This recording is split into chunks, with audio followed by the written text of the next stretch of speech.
Cadem Consultores presenta Tips de Planeación Fiscal y Financiera, impartido por el Dr. Jaime Alberto Flores Sandoval.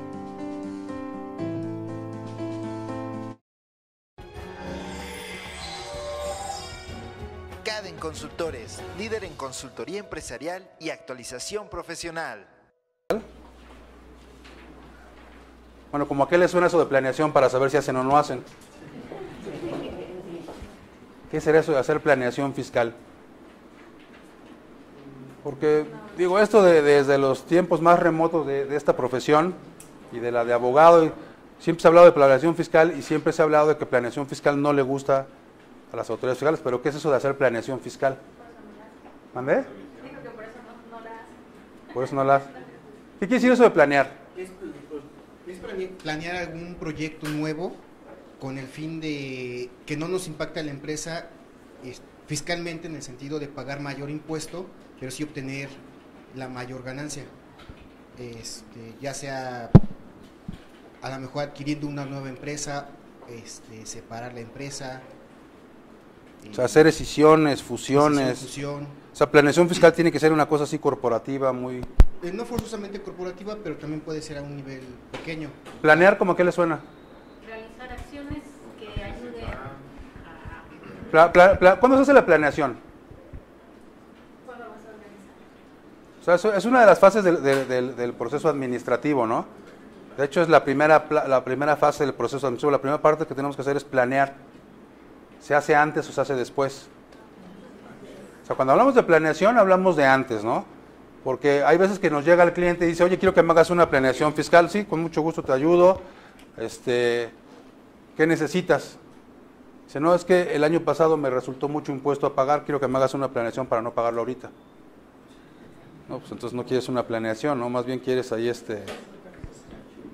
quieres ahí un tratamiento intensivo de alguna enfermedad que ya tienes, eso no es planeación. Entonces la primera parte que tendríamos que asumir es que planear implica llevar a cabo un proceso previo a las actividades que vamos a realizar, es una previsión, es hacerlo antes de que vayamos a generar algún concepto. Y planear no necesariamente implica que hagamos grandes reestructuraciones corporativas, ni que hagamos grandes movimientos, ni que hagamos movimientos costosos o demasiado importantes. Planear simple y sencillamente quiere decir cómo podemos orientar los recursos hacia el logro de un objetivo.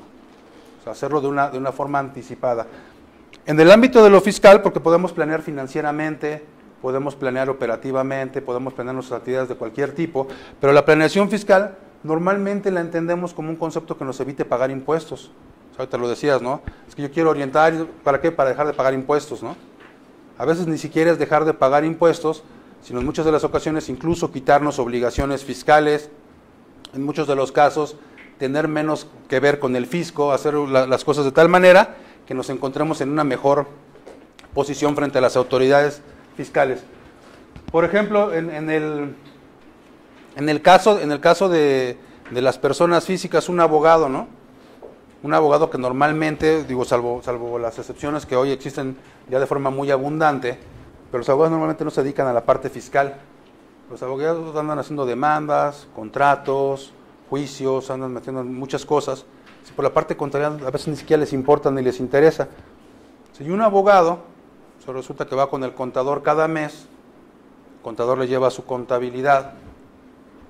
¿Y qué le pide el contador al abogado que no se anda metiendo para hacerle su contabilidad? ¿Qué le pedimos? Le pedimos sus FDIs, ¿no? Los que le expide a sus clientes, ¿no? Dice el abogado, pero pues hay muchas cosas que no da comprobante, ¿no? Que dice, pues es abogado, pero pues también tiene su sentido de no pagar impuesto. Dice, no, pues en efectivo, ¿no? No, pues pero muchas veces también dice, pues en efectivo sí, pero yo lo acabo con tanto dinero en la mano, pues lo meto al banco, ¿no? Entonces me empieza a hacer algunas cosas que no están tan bien, ¿no? Dice, bueno, los de los que expedí, pues aquí están, esos están muy claros. Pero ¿qué más le pedimos aparte para que no pague tanto impuesto? Sus gastos. Le pedimos sus gastos, ¿no? Pero ¿qué gastos tiene el abogado? Dice, oye, cuando compres papelería, pídete comprobante. Cuando le pongas gasolina al coche, pide comprobante. Cuando hagas esto, pide comprobante.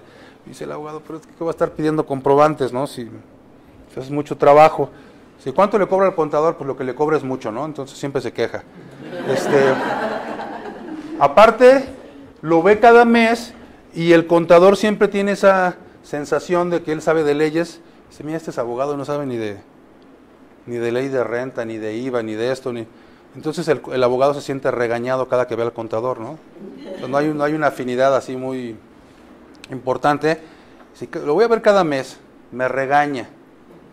Sí, además, me cobra, me pide comprobantes y cosas que no tengo. Sí, lo peor del caso es que, por ejemplo, mi IVA que ya me habían entregado los clientes, ahora quiere que lo pague. No, pues que no era tu IVA, ¿no? Y esa parte, sí, entonces no me gusta porque aparte ya me lo gasté. A lo mejor sí, y no entiendo, no, es que no es tuyo. Y, nadie lo entiende, ni el abogado, ni el contador a veces, ni el empresario, si no le gusta estar yendo. Sí, y además resulta que al contador una vez me dijo, como no le pagué, no presentó declaraciones, y ya me llegó multa de la DIOT, y ya me llegó multa del IVA, y de renta, y de esto, y del otro, o a lo mejor sí lo presenté, ya le llegó la multa, y dice, oye, ¿qué crees que te llegó una multa? 10,000 pesos por no presentar declaraciones. Bueno, ¿y qué otra forma tengo para evitarme tanto problema, no? O sea, a lo mejor la planeación es tan sencilla, sin hacer una reestructuración corporativa ni nada. Oye, ¿por qué no mejor haces una manifestación en términos de la fracción quinta del artículo 94, en donde les digas a tus clientes que ya no les vas a expedir comprobantes? Ya no les vas a expedir comprobantes, que te paguen como asimilado a salarios y te quitas todas las obligaciones que antes tenías. Entonces ya ni DIOT, ni declaraciones mensuales, ni de IVA, ni de renta, ni declaración anual, en algunos de los casos, ni pagar al contador ni verlo. Sí, eso fue planeación fiscal. O sea, colocarlo en una mejor situación frente al fisco. Eso es la planeación. O sea, la planeación puede ser tan compleja o puede ser tan sencilla como cada contribuyente lo requiera. ¿Qué tenemos que buscar? Bueno, pues adecuar las condiciones para que el contribuyente pueda hacer la planeación de mejor forma. En el ámbito del fisco, bueno, pues es planear las actividades de una persona orientadas a mejorar su relación con el fisco federal. ¿Qué es el fisco? El fisco es la hacienda, el fisco es el Estado, el fisco es la parte recaudadora de este Estado. Hay muchas definiciones de planeación fiscal, cada quien tendrá su definición de planeación fiscal, pero si buscáramos integrar una que tuviera algunos elementos que pudieran ser comunes a todas, podríamos decir en primera instancia que la planeación fiscal es una técnica jurídica, porque en primera instancia es un conjunto de métodos y procedimientos que debe tener sustento en las disposiciones legales. ¿En cuáles? No nada más en las fiscales, de todo tipo, en las civiles, en las mercantiles, en las laborales, en las penales, incluso, que básicamente busca mejores alternativas de tributación para los contribuyentes, que en esta relación fisco-estado se le conoce como el sujeto pasivo. El contribuyente es el sujeto pasivo, ya lo comentamos en alguna ocasión, y el Estado es el sujeto pasivo. Entonces, ¿qué buscamos con esta planeación? Buscar que el contribuyente acceda a los beneficios explícitos e implícitos plasmados en la ley. Ahorita vamos a ver qué son los beneficios explícitos e implícitos para optimizar sus cargas tributarias. Mi carga no es nada más pagar. O sea, ¿cuántas veces no es preferible estar en un régimen o en otro, simple y sencillamente por el hecho de no llevar contabilidad? O sea, que de cualquier forma hay que llevar contabilidad, ¿no? Porque la contabilidad es necesaria para tomar decisiones. Pero no presentársela al fisco, yo creo que ya es una carga que nos aligera a todos el trámite, y sobre todo que lo hagamos sin contravenir las disposiciones fiscales, porque hay veces que hay planeaciones y esas planeaciones pues, son bastante agresivas, ¿no? Y nos colocan en más riesgo que los beneficios que nos puedan generar. ¿Okay? Seamos técnica jurídica porque tenemos que apegarnos a todos los preceptos que estén vigentes de todas las materias que ustedes quieran. Nos busca alternativas de tributación, porque por ejemplo para el abogado que decíamos, pues, a lo mejor tenemos como alternativa, te pongo como asimilado, o a lo mejor estás como honorarios, o a lo mejor incluso, oye, es que es un despacho de abogados, pero cada uno cobra como persona física. O sea, a lo mejor se vería con mayor solvencia, con mayor posibilidad de hacer negocios y a lo mejor incluso mayor seguridad para los clientes si constituyen una sociedad civil. Oye, ¿qué gano con eso? Pues que en lugar, por ejemplo, de hacer 4 declaraciones, vamos a hacer una sola. En lugar de que tenga que estar expidiendo comprobantes cada quien, con uno solo, la sociedad civil además tiene una mayor gama de beneficios. Entonces, bueno, pues la planeación fiscal puede estar buscando ese tipo de conceptos. ¿Okay? Bueno, dice Andrea que si son válidos los PDFs del CFDI obtenidos por programa de descarga masiva que hay en el mercado actualmente. Esto lo pregunto porque auditoría externa no me lo está aceptando, requiere los que envía el proveedor. Bueno, yo creo que aquí más que el PDF tendríamos que estar buscando el XML, ¿no? Y el auditor tendría que estar revisando el XML, o cualquier representación impresa hace presumir nada más la existencia del comprobante. No necesariamente existe, ¿no? Sí, en una auditoría lo que tendrían que estar validando son los XML, ¿no? En todo caso. Y luego en su caso ver que corresponda con el PDF. ¿Okay? Entonces, bueno, habría que buscar cuáles son las mejores alternativas de tributación para cualquier contribuyente. Y sobre todo, vigilar que esta relación tributaria que existe entre el Estado y el contribuyente se lleve a cabo de la forma más sana posible. Por eso platicamos hace rato de los compliance, de los programas de cumplimiento, dentro de los cuales tendría que estar contemplado un catálogo de obligaciones, casi como el que nos expide la Secretaría de Hacienda, y ver si estamos cumpliendo con cada uno de los puntos que marca la disposición. Entonces, bueno, aquí tenemos que los sujetos de esta relación tributaria son el sujeto activo, contribuyente, el Estado, perdón, y el sujeto pasivo, que es el contribuyente. ¿Qué buscamos en las leyes cuando hacemos planeación fiscal? Decíamos beneficios explícitos y beneficios implícitos. ¿Cuáles son los beneficios explícitos? Los que la ley expresamente me establece. Por ejemplo, en el caso de las excepciones fiscales, las exenciones. O sea, hay diversos conceptos que tanto personas físicas como personas morales tienen exentos en el pago de impuestos. Como, por ejemplo, para personas físicas, ¿dónde están las exenciones? ¿Qué quiere decir exención? No pagar impuesto, ¿no? Exento quiere decir que no paga impuesto. Para personas físicas, por ejemplo, están las exenciones en el artículo 93. Por ejemplo, para los salarios, las primeras 17 fracciones. Entonces, yo quiero remunerar a mis trabajadores, pues búscate ingresos exentos del artículo 93. Aunque hoy están limitadas, porque dice, bueno, si yo le pago un concepto exento a mi trabajador, para mí el efecto es, ¿cuál es el efecto para la persona, para el patrón? 53-47. Parcialmente deducible, ¿no? Entonces tiene sus afectaciones. Sí, pero por ejemplo podríamos buscar más allá de los salarios una venta de casa-habitación. Oye, vendo mi casa-habitación, está exenta del pago de impuesto a la renta y tengo un ingreso. Hay diversos conceptos que ahí podríamos buscar, ¿no? Oye, lo que pasa es que quiero darle dinero a uno de mis hijos. ¿Cómo le puedo hacer para no tener problemas de...? No, pues dice la ley del impuesto a la renta que los donativos de ascendientes a descendientes están exentos del pago de impuesto a la renta. Es tan sencillo como eso, ¿no? O sea, a veces incluso como le hace a algunas personas, ¿no? Oye, es que pues yo no quiero que aparezcan todas mis propiedades, los puedes donar, está exento del pago de impuesto a la renta. Entonces, bueno, planear es buscar estos beneficios explícitos. O las deducciones, ¿no? Hay una serie de conceptos de deducciones que son posibles disminuir de las actividades que realizo. O sea, a veces conceptos que tendríamos que buscarles la forma para acomodarlos a lo que estamos llevando a cabo, pero bueno, también están las deducciones, el diferimiento de impuestos. Por ejemplo, ¿dónde nos encontramos diferimiento de impuestos?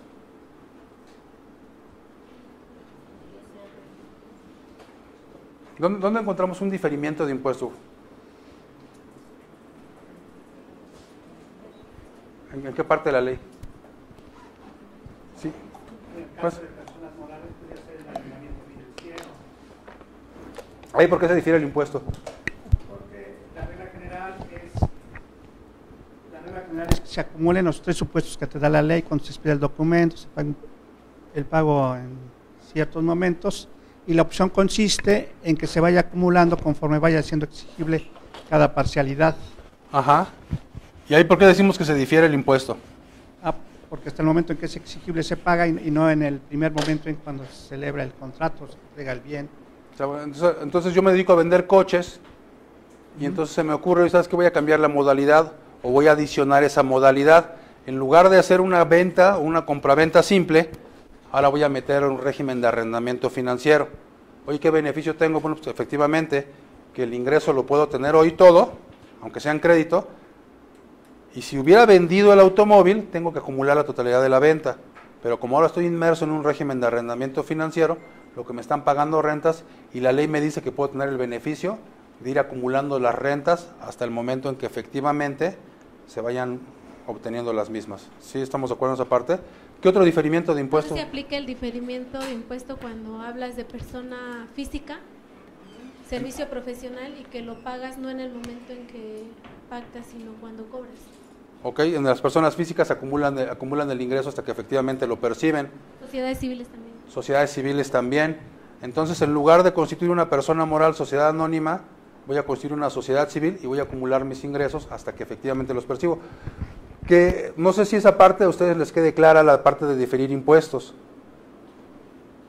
¿Dónde encuentran ustedes la técnica para calcular esos conceptos, los impuestos diferidos? ¿Ibas a comentar algo? Sí, que por ejemplo en el caso del arrendamiento financiero que comentaba el contador, lo vas difiriendo, pero no tienes todo el flujo de efectivo, ¿no? O sea, porque lo vas a tener conforme se vayan exigiendo.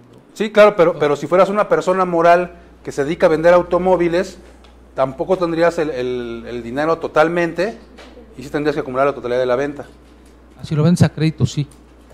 O sea, si lo vendes a crédito, tú acumulas el total de la venta. Sí, si lo vendes a crédito, pero si cambias la modalidad y nada más por decir no es venta a crédito, sino que es un arrendamiento financiero, te conviene más el arrendamiento financiero. Ya cambias la esencia, ¿no? Y eso ya fue hacer planeación.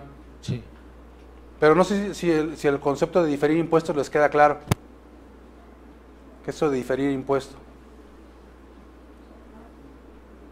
En las normas de información financiera conocen la NIF D4, de impuesto a la utilidad.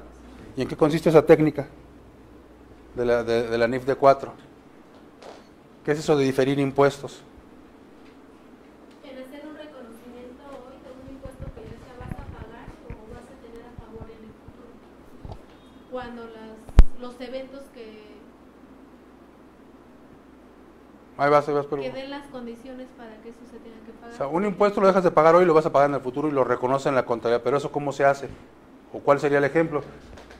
Vamos a suponer que... Por ejemplo, las pérdidas fiscales. Ajá. En las pérdidas fiscales pendientes de amortizar, tú vas a tener esa posibilidad o te van a generar un ISR más que es a favor. ¿Qué es una pérdida fiscal? ¿Cuándo hablamos de una pérdida fiscal?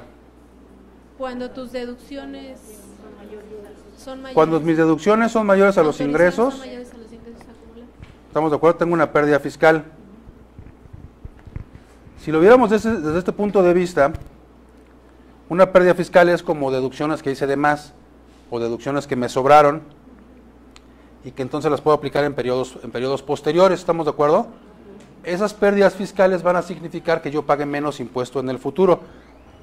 Pero cuando hablamos de diferir impuestos, a lo que nos estamos refiriendo, diferimiento de impuestos, es que existen diferencias entre las disposiciones fiscales y la normatividad contable que evitan que hoy yo pueda pagar el impuesto que me corresponde de acuerdo a la normatividad contable.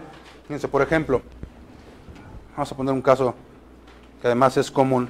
Vamos a hablar de una sociedad civil y vamos a poner aquí la parte contable y vamos a poner la parte fiscal. Los ingresos que tuvo cobrados en este año y los ingresos que tuvo no cobrados fueron los siguientes. Se cobrados tuvo 2 millones de pesos.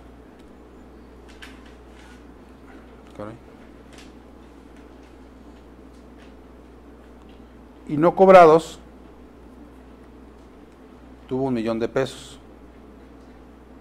¿Estamos de acuerdo? Sus gastos, que además corresponden con sus deducciones, fueron de 1 millón de pesos. Y su utilidad, ¿de cuánto fue su utilidad? ¿Cuánto ganó esta sociedad civil? 2 millones.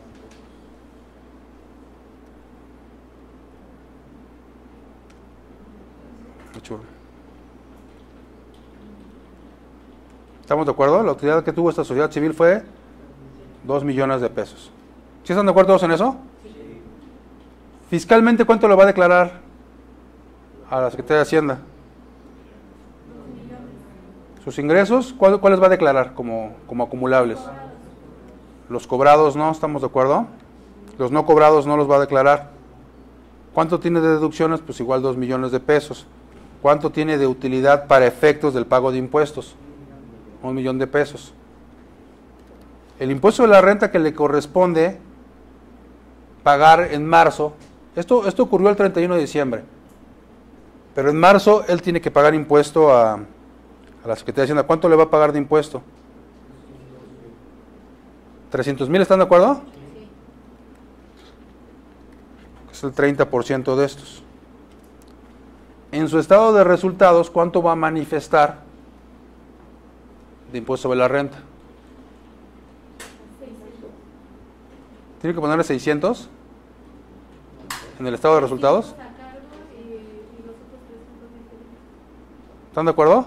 ¿Le tendría que poner 600 o 300? ¿Cuánto le ponen ustedes en la declaración? En los estados financieros, ¿cuánto ponen aquí de ISR? ¿300 o 600? Si yo le pusiera aquí 300, entonces la utilidad neta, y le doy este estado financiero a los socios. ¿Estamos de acuerdo? ¿Mandé? Faltaría, ¿por qué faltaría? Pero todavía no los cobra, diríamos, ¿no? ¿Tendríamos que poner el ISR de los no cobrados también? ¿Mandé? Como un impuesto diferido. ¿Estamos de acuerdo? Como un impuesto diferido. ¿Qué pasa si no ponemos aquí 600 y le decimos al socio ganaste 1.700.000? Entonces, ¿qué va a decir el socio? Oye, pues ganamos 1.700.000, ¿cuánto nos podemos gastar? Pues 1.700.000, ¿no? Entonces, pásame el 1.700.000 y ahorita nos vamos de viaje a Rusia, vamos a la Copa Confederación, se gastan el 1.700.000. Y hasta pedimos prestado, ¿no? Porque sabemos que tenemos 1 millón pendiente de cobrar. Sí, nada más que cuando cobres este millón, el cobro de ese millón te va a generar otro pago de 300,000. ¿Sí me explico en esa parte? Sí, nosotros nunca lo reconocimos en la contabilidad. Sin embargo, el hecho de que la ley diga si no lo cobras, no lo acumulas, me da a mí la posibilidad de que difiera el pago del impuesto. Y efectivamente yo tendría que reconocer que aquí hay 600,000 pesos de impuesto sobre la renta. Bueno, ¿y cuál sería el registro contable entonces? ¿Cuánto tendríamos que mandar a gastos por concepto de ISR? Que finalmente es un gasto, ¿no? Tendríamos que haber mandado 600. ¿Sí nos queda claro? El que tengo que pagar en marzo lo voy a considerar como un pasivo a corto plazo, 300,000. Y el que se genere cuando voy a cobrar va a ser en todo caso un pasivo a largo plazo. Cuando lo cobres lo tendrás que pagar. ¿Sí nos queda claro? Pero a veces lo que buscamos dentro de la ley es precisamente diferir el pago de ese impuesto. ¿Dónde encontramos otro diferimiento en el pago del impuesto? Por ejemplo, en las personas morales que ahora operan en base a flujo de efectivo, lo cual pasaría también con las personas físicas, ¿no? O sea, resulta que tenemos una persona moral, vamos a poner una SAS, Sociedad por Acción Simplificada, que también tuvo sus ingresos por 3 millones de pesos. ¿Estamos de acuerdo?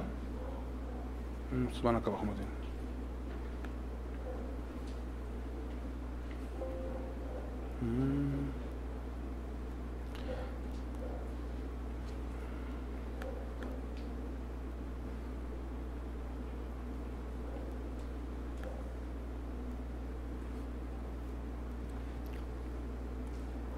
Tenía un inventario inicial de 0. Las compras que hizo en este año Con 3 millones de pesos. Tiene un inventario final de 2 millones de pesos. ¿De cuánto es su costo de ventas?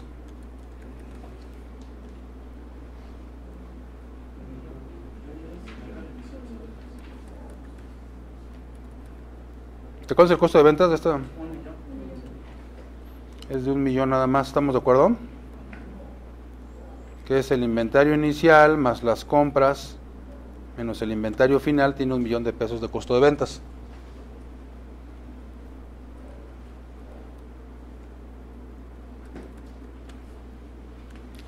Aquí vamos a poner una comparación de 3 conceptos. Una persona moral SAS, la parte contable y fiscal, y una sociedad anónima nada más en la parte fiscal. Una persona moral, sociedad anónima, sociedad por acciones simplificadas, en la parte contable tendría 1 millón de costos, ¿estamos de acuerdo? Y en la parte fiscal, ¿cuánto puede deducir? Las compras, 3 millones.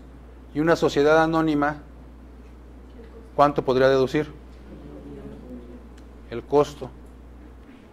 Y entonces la utilidad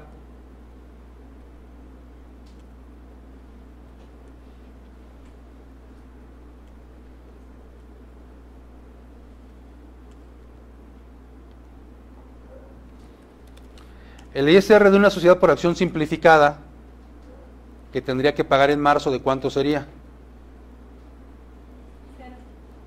No tendría que pagar nada, ¿no? La sociedad anónima, ¿cuándo tendría que pagar en febrero? 600,000. Y esta en todo caso tendría que reconocer efectivamente que existen los 600,000 pesos.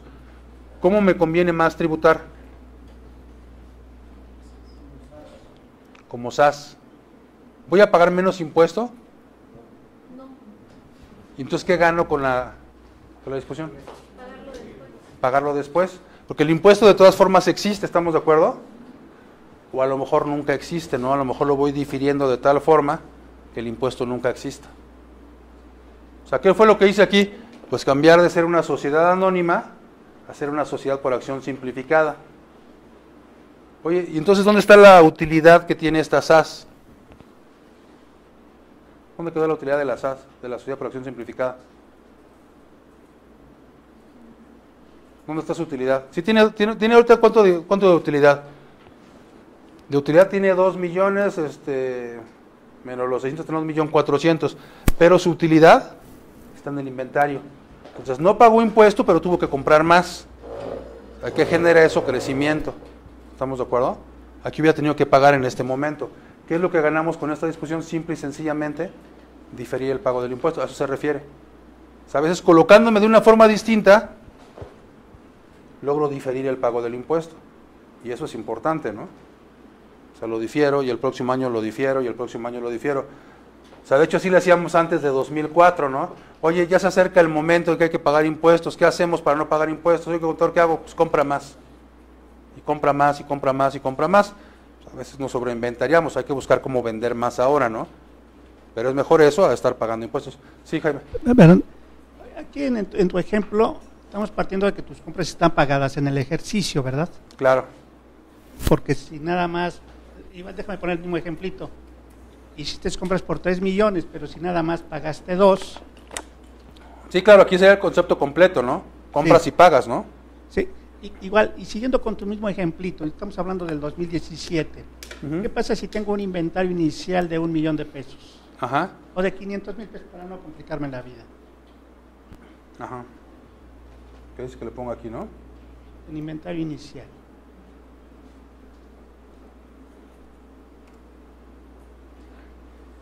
Ajá. Así quedaría mi efecto. De todas formas no pagas. De todas formas no pagas, ¿no? Sí, el costo de venta sería mayor, pero de cualquier forma no pagas. Porque tus compras fueron de 3 millones, compras pagadas, ¿no? Efectivo. Ujú. Ahora, estas compras, yo tengo al 31 de diciembre, para efectos del nuevo régimen de flujo de efectivo, ¿las puedo deducir? ¿Las qué, perdón? ¿Las puedo deducir? Sí, para efectos de este esquema sí se pueden deducir.